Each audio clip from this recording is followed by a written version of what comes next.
நான் உங்க வசந்தி பேசுறேன். Welcome to mummy daddy channel. இன்னைக்கு ஒரு ஹெல்த் கேர் டிப் பத்தி தாங்க நான் உங்ககிட்ட ஷேர் பண்ண போறேன். நம்ம வீட்டில் இருக்க குழந்தைங்களுக்கு 6 மாதம் வரையும் தாய்ப்பால் தான் நம்ம கொடுத்துக்கிட்டு இருப்போம். கம்பல்சரி தாய்ப்பால் தான் கொடுக்கணும்னு சொல்லி டாக்டர்ஸ் எல்லாமே சஜஸ்ட் பண்ணுவாங்க. அந்த 6 மாதத்துக்கு மேலே 2 வயசு வரையும் குழந்தைங்களுக்கு ஃபுட்டாக நம்ம என்ன கொடுக்கலாம் அப்படிங்கிறது பேரண்ட்ஸ் எல்லாத்துக்கும் ரொம்ப கன்ஃபியூசனாக இருக்கும். என்ன கொடுத்தா வேறு ஏதாவது கொடுத்தா ஏதாவது ஆயிடுமோங்கிற பயமும் இருக்கும். அந்த மாதிரி இருக்க பேரண்ட்டுக்கு ஃபர்ஸ்ட்டு ட்ரை பண்ணுறது அந்த ராகி களியை நீங்கள் ஃபர்ஸ்ட்டு ட்ரை பண்ணலாம். அந்த ராகி களி எப்படி பண்ணுறது அப்படிங்கிறத வாங்க பார்க்கலாம். ஃபர்ஸ்ட்டு இந்த மாதிரி ராகி களி எந்த ஒரு ஃபுட்மே ஃபர்ஸ்ட்டு நீங்கள் உங்கள் குழந்தைக்கு ட்ரை பண்ணும்போது மார்னிங் டயத்தை சூஸ் பண்ணிக்கோங்க. அந்த டைமில் கொடுக்கறது ரொம்ப பெஸ்ட்டு. ஓகே, இந்த களி எப்படி பண்ணுறதுன்னு சொல்லி வாங்க பார்க்கலாம். ஃபர்ஸ்ட்டு ராகி முழுசாக குட்டி குட்டி கடுகு மாதிரி இருக்கும், பார்க்கறதுக்கு நல்லா மெரூன் கலரில் இருக்கும். அதை வாங்கிட்டு வந்துடுங்க. வாங்கிட்டு வந்துட்டு உங்கள் குழந்தைக்கு எவ்வளோ கொடுப்பீங்க, ஒரு 1/4 டம்ளர் இருந்தாவே போதுங்க.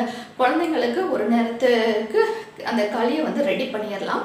ஒரு 1/4 டம்ளர் ராகி எடுத்துக்கோங்க. களி இல்லாமல் வேறு எதுவும் இருக்குமா இல்லாமல் ஒரு 4-5 தடவை நல்லா கழுவிட்டு அதை நைட்டே ஊற வச்சுடுங்க.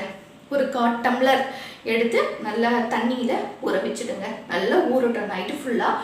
அடுத்த நாள் மார்னிங் எடுத்து அதை மறுபடியும் நல்லா கழுவினீங்க அப்படின்னா அதில் இருக்க தோல் எல்லாமே நல்லா அந்த தண்ணியில் வந்துடும். நல்லா கழுவினதுக்கப்புறம் அதை எடுத்து மிக்ஸி ஜாரில் போட்டு 1 டம்ளர் தண்ணி ஊற்றி நல்லா ஃபைன் பேஸ்ட்டாக நல்லா அடிச்சிடுங்க. அடிச்சிட்டிங்க அப்படின்னா அதில் இன்னும் 2 டம்ளர் தண்ணி ஊற்றி வடிகட்டினீங்க அப்படின்னா 2 டம்ளர் அளவுக்கு நல்லா பால் மாதிரி வந்துடும். அந்த ராகி பால் அதை ஒரு பேனில் ஊற்றி நல்லா அடுப்பில் வச்சு கிண்டிகிட்டே இருந்தீங்க அப்படின்னா பார்க்குறதுக்கு அப்படியே அல்வா மாதிரி அந்த களி ரெடியாகி வரும்.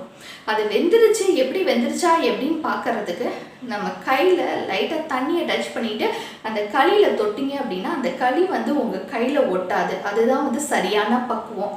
அந்த பக்குவத்தில் களியை கீழே இறக்கி வச்சுடுங்க. வச்சுட்டு நல்லா ஆறுனதுக்கப்புறம் உங்கள் குழந்தைங்களுக்கு டேஸ்ட்டுக்கு தகுந்த மாதிரி சில பேர் அப்படியே லைட்டாக ஒரு பிஞ்ச் உப்பு மட்டும் போட்டு அப்படியே ஊட்டுவாங்க. இல்லை நான் அப்படி ஊட்ட வேண்டாம் அப்படின்னா சில பேர் நாட்டு சர்க்கரையை லைட்டாக ஒரு 1/4 டீஸ்பூன் போட்டு நல்லா மிக்ஸ் பண்ணி குழந்தைங்களுக்கு கொடுத்துட்டு வருவாங்க. அது குழந்தைங்களுக்கு தாய்ப்பாலுக்கு நிகரான சக்தியை கொடுக்குது அப்படின்னு சொல்லி சொல்கிறாங்கங்க.